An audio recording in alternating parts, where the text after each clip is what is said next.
नमस्कार, मैं आस्था कुकरेजा एक बार फिर आप सभी का आपके अपने मंच पढ़ लो इंडिया में बहुत बहुत स्वागत करती हूँ। बच्चों, आज हम लोग हमारी अभिव्यक्ति और माध्यम वाली जो पुस्तक है हम उसका अगला अध्याय करने जा रहे हैं। तो एक बार उसका नाम देख लेते हैं और फिर शुरू करते हैं। आज का जो अध्याय है बच्चों, उसका शीर्षक रहेगा कैसे लिखें कहानी। अभी हम लोगों ने जाना कविता कैसे लिखते हैं, नाटक कैसे लिखते हैं, अब आज हम जानेंगे कहानी कैसे लिखते हैं। तो चलिए शुरू करते हैं।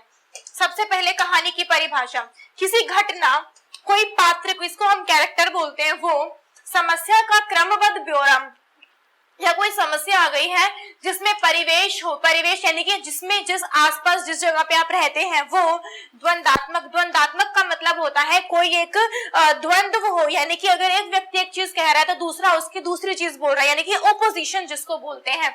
कथा का क्रमिक विकास हो, एक कथा बन रही हो, चरमोत्कर्ष का बिंदु हो, उसे कहानी कहा जाता है। कहानी जीवन का अविभाज्य अंग है। जब हम छोटे होते हैं तभी से हमारी जो दादी होती है, हमारी नानी होती है, हमें बहुत सारी कहानियां सुनाती हैं, गुड्डे गुड़ियों की कहानी सुनाती हैं, परियों की कहानी सुनाती हैं, शेर की, जानवरों की कहानी सुनाती हैं, जिसको सुनकर हमें अच्छा लगता है। तो कहानियां जो है हम यहाँ पर शुरू से सुनते आ रहे हैं। अगर आपसे परीक्षा में पूछ लिया जाए कि कहानी किसे कहते हैं तो आपके सामने यहाँ पर कहानी की एक छोटी सी परिभाषा जो है प्रस्तुत करने की कोशिश की गई है कि कहानी किसे कहते हैं। आगे है, हर व्यक्ति अपनी बातें दूसरों को सुनाना और दूसरों की बातें सुनना चाहता है। कहानी लिखने का मूल भाव सब में होता है, इसे कुछ लोग विकसित कर पाते हैं और कुछ नहीं। कहानी लिख तो सभी लोग सकते हैं, लेकिन इसमें कुछ लोग जो है कहानी को विकसित कर पाते हैं, कुछ नहीं। कुछ लोग उस कहानी के मूल भाव बता सकते हैं और कुछ लोग नहीं भी बता सकते।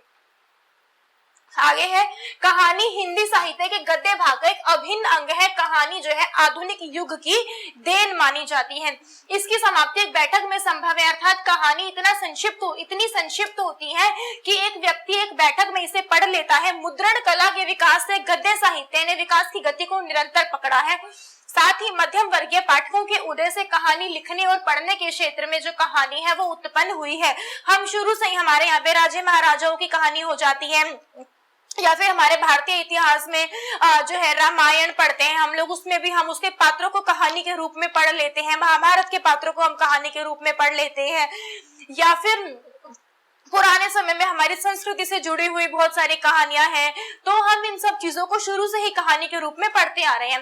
प्रेमचंद ने कहानी तथा उपन्यास की रचना करके इस साहित्य को नई दिशा प्रदान की और उसे अमर बना दिया। प्रेमचंद जो है हिंदी साहित्य के मशहूर साहित्यकार माने जाते हैं, जिन्होंने हिंदी भाषा को एक नाम दिया। और प्रेमचंद हिंदी भाषा के सबसे महत्वपूर्ण व्यक्ति, सबसे महत्वपूर्ण लेखक माने जाते हैं, जिन्होंने कहानी लिखनी शुरू करी, जिन्होंने साहित्य को एक नया आयाम दिया। अब है कहानी का इतिहास क्या है। जहां तक कहानी के इतिहास का सवाल है वह उतना ही पुराना है जितना मानव इतिहास, क्योंकि कहानी मानव स्वभाव और प्रकृति का हिस्सा मानी जाती है। मौखिक कहानी की परंपरा पुरानी है। प्राचीन काल में मौखिक कहानियां अत्यंत लोकप्रिय थी, क्योंकि यह संचार का सबसे बड़ा माध्यम थी। हम छोटी से छोटी बात की कहानी सुनाना शुरू कर देते हैं और उसके बाद उसका हम अंत करते हैं।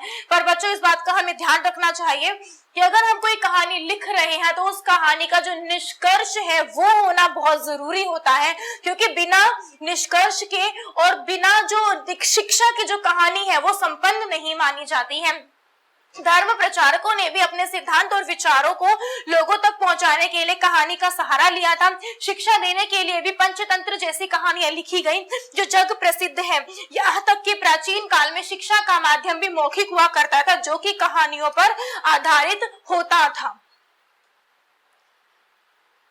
उसके बाद है कहानी लेखन के तत्व कौन कौन से हैं। बच्चों, बहुत महत्वपूर्ण प्रश्न है, परीक्षा में 1 या 2 अंकों का पूछ लिया जाता है कि कहानी लेखन के तत्व कौन कौन से हैं। तो आपको इनके बारे में पता होना चाहिए और थोड़ा बहुत आप इनको परिभाषित कर पाए, बहुत ज्यादा नहीं, लेकिन अगर एक लाइन में भी कर पाएंगे तो उतना भी काफी रहेगा।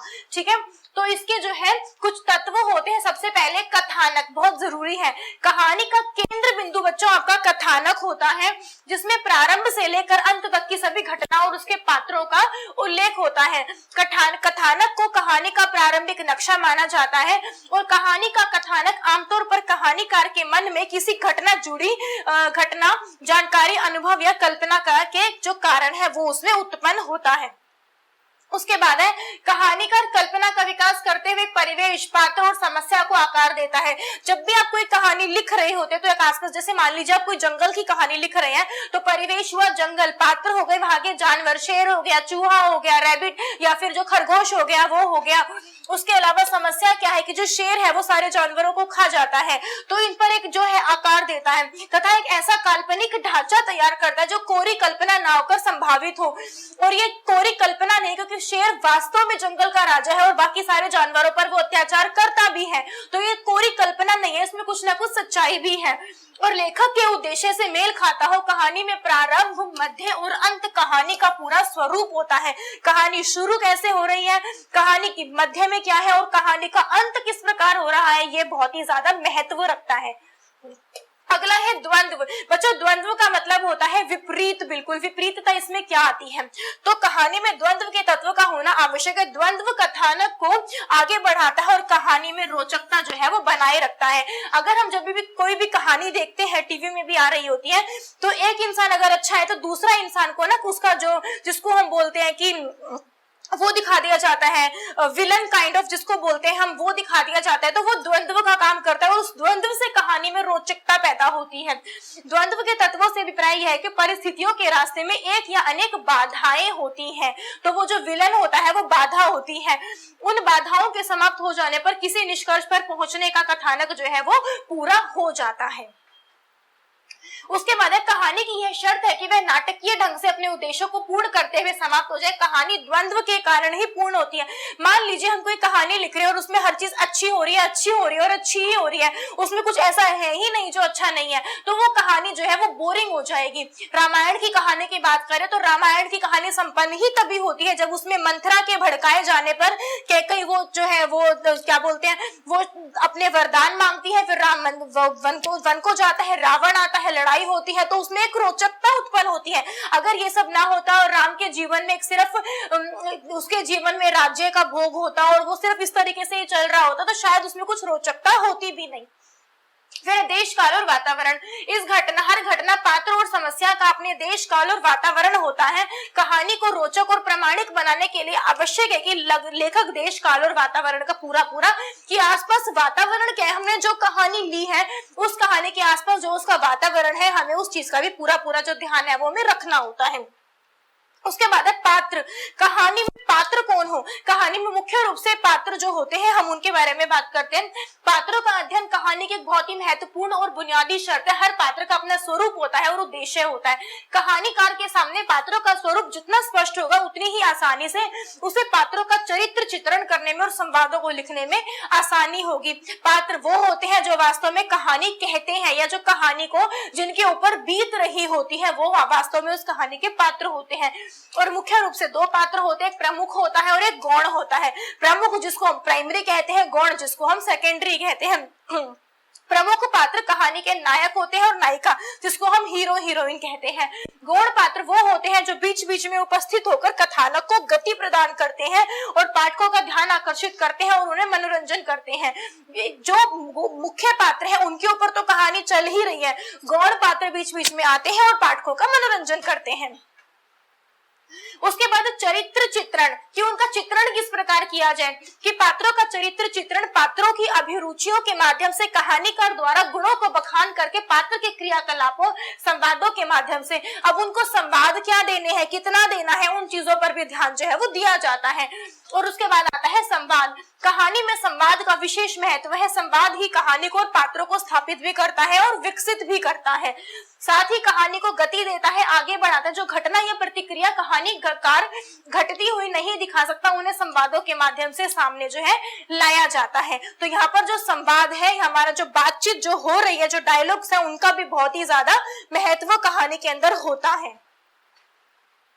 उसके बाद है संवाद पात्रों के स्वभाव और पूरी पृष्ठभूमि के अनुकूल होते हैं। मतलब कि संवाद ऐसा हो कि पात्रों के स्वभाव के अनुकूल और पृष्ठभूमि के अनुकूल हो। संवाद लिखते समय कहानीकार को चाहिए कि वह पात्रों की अनुकूल भाषा और शब्दावली का चयन करे। शिक्षित व्यक्ति के लिए उसके अनुकूल शब्दों का प्रयोग किया जाए, वहीं गांव के व्यक्ति के लिए संवाद गांव की शब्दावली पर। अगर हम जब प्रेमचंद की कहानियां पढ़ते हैं ना, तो उनकी कहानियों में ज्यादातर दैनिक बोलचाल की भाषा, गांव के बोलचाल की भाषा के शब्दों का इस्तेमाल देखने को मिल जाता है। उसी प्रकार से अगर आप कोई ऐसी कहानी पढ़े जो कि ऐसी मिल जाए कि जो कि बड़प्पन में हो, औपचारिक क्षेत्र के लोगों के लिए हो, तो वहां पर जो भाषा होती है वो भी कुछ ना कुछ उसी वर्ग की जो है वो हो जाती है। अगला है चरमोत्कर्ष, क्लाइमेक्स। इसमें जो है एक जिस क्लाइमेक्स की हम वेट करते हैं वो क्या होता है, कथा के अनुसार कहानी चरमोत्कर्ष की ओर बढ़ती है। सर्वोत्तम यह है कि चरमोत्कर्ष पाठकों को स्वयं सोचने के लिए प्रेरित करे कि उसे लगे कि स्वतंत्रता दी गई है, उसने जो निष्कर्ष निकाले हैं वह उनके सामने है। बेसिकली कि कहानी में कुछ पात्र आपस में बात कर रहे होते हैं और तभी बीच में क्लाइमेक्स आ जाता है कि अरे अब तो ये चीज हो गई। तो जो वो चीज होती है वो पाठकों पर क्या प्रभाव डालती है और वो पाठकों को सोचने पर मजबूर कर देती है कि ये सब हुआ तो क्यों हुआ, या फिर ये चीजें क्यों डाली गई इस कहानी में। तो वो होता है आपका चरमोत्कर्ष। अब कहानी लिखने की कला के बारे में बात करते हैं। कहानी लिखने की कला को सीखने की सबसे अच्छी और सीधा रास्ता यह है कि अच्छी कहानियां पढ़ी जाए और उसका विश्लेषण। कुछ भी अगर आप लिखना चाहते हैं तो उसके लिए सबसे बेहतर तरीका है कि पहले आप उसको पढ़ना शुरू करो किसी अन्य लेखकों की, और उसके बाद फिर उसको लिखेंगे तो बहुत अच्छा जो आपको एक रिजल्ट है वो देखने को मिलेगा।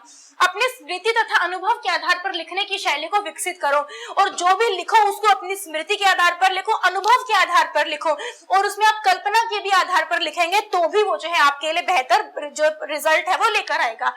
यह आपके भीतर छुपे हुए कहानीकार को जो बाहर है वो निकाल सकता है। आपके अंदर जो कहानीकार है, जो कहानी कहना चाहता है, आपकी कहानी उस कहानीकार को भी बाहर निकाले, ये कहानी लिखने की जो कला है वो मानी जाती है। तो यहाँ पर हमने कहानी क्या है वो पढ़ी, कहानी के तत्व क्या है वो पढ़े, कहानी लिखने की कला कैसे संपन्न होती है वो पढ़ी। इस पाठ में से जो महत्वपूर्ण प्रश्न बनता है वो ये बनता है कि कहानी किसे कहते हैं और कहानी के महत्वपूर्ण तत्व कौन कौन से होते हैं। इन दो प्रश्नों को बहुत अच्छे से इस अध्याय में से कर लीजिएगा, परीक्षा में आने के पूरे चांसेस होते हैं। तो बच्चों मैं उम्मीद करती हूँ कि आपको ये वाला पाठ समझ में आया होगा और आप भी अपने जो है अपने से कोई भी प्रकरण लेकर कहानी लिखने की कोई कोशिश करेंगे और उसे बहुत ही ज्यादा जो है अच्छे से लिख पाएंगे। तो इसी के साथ आज की कक्षा यहाँ पर खत्म होती है। जुड़े रहिए बच्चों पढ़ लो इंडिया मंच के साथ।